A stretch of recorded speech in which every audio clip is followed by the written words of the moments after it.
Working on the old S6 today.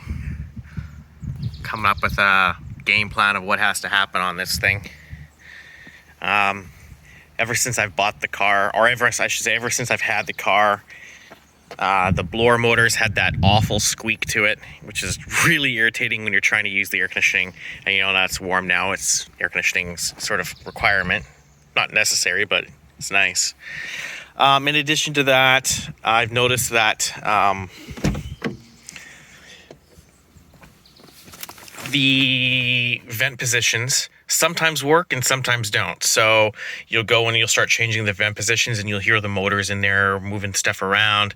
And as of late, it seems like the fresh air vent, the one that puts air to these vents here, is basically just stuck. So no matter what vent position you put, so if it could be the floor or the defrost or anything else in between, you always get most air through these vents. And I think that's because that fresh air flap is stuck open.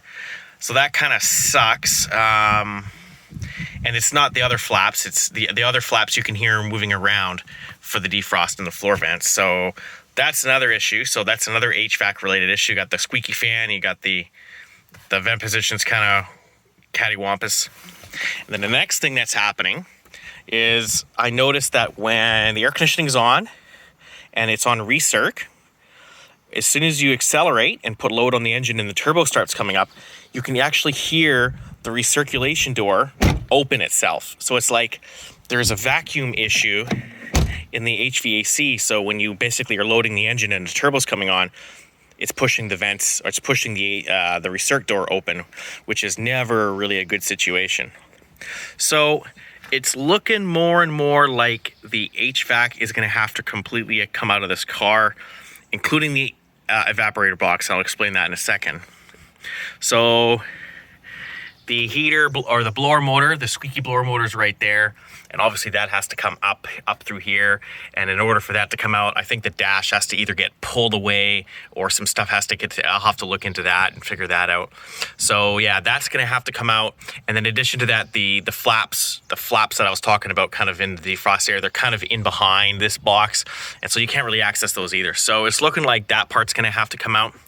And the whole vacuum issue I was talking about, you can see there's these vacuum lines that run to the heater valve and stuff like that. And so that's, I'm thinking why, so the air conditioning has been working extra hard lately. And I think that's now because there was a vacuum leak in here. And basically it was running the heater. Every time you accelerate, it would turn the heater on. So yeah, that makes the air conditioning have to work extra hard when you don't really want it to be. So there was a vacuum leak right here that I discovered. You can see I put a cap over it now. And this actually runs the recirc door. And so, unfortunately, Audi, this vacuum line didn't just go to a nipple, like let's say right back there where it would make sense. It actually goes into the evaporator box inside to the actual flap. So in order for me to replace one little vacuum line, I have to pull the entire evaporator box out now, which means obviously discharging the air conditioning system, unplugging everything, hopefully not screwing anything up, and then unbolting it from inside and pulling it out. So yeah, fan, some flaps, and one piece of vacuum line, and it's going to be many hours of horrid under dash work. So yeah, I think we're just gonna kick the can down the road a little bit more on this whole thing, I think. Since, you know, the heat does work and the air conditioning does work, just not perfectly. I think we'll just kick the can down the road as long as we can until we get this working, which is going to be very soon here.